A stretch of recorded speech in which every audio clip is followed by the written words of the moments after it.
Icho zondo ramamoyo. Iri ndiro zondo rinobikirwa dzidzi waibata. Chero wakabhadharirwa lowola 20 years ago.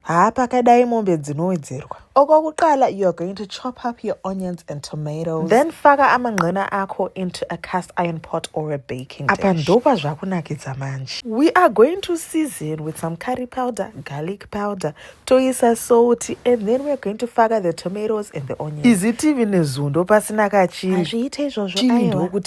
Throw in some chicken stock before you pour yourself a glass of wine, and then you douse the entire bottle into the pot, and you're going to top this up with some water. Cover with a lid, and you are going to let this braise in the oven for 4 hours. Pasara 30 minutes paipai wobva waita sei urova kasadza kako. Iro rudo ndiro rinondikonzera.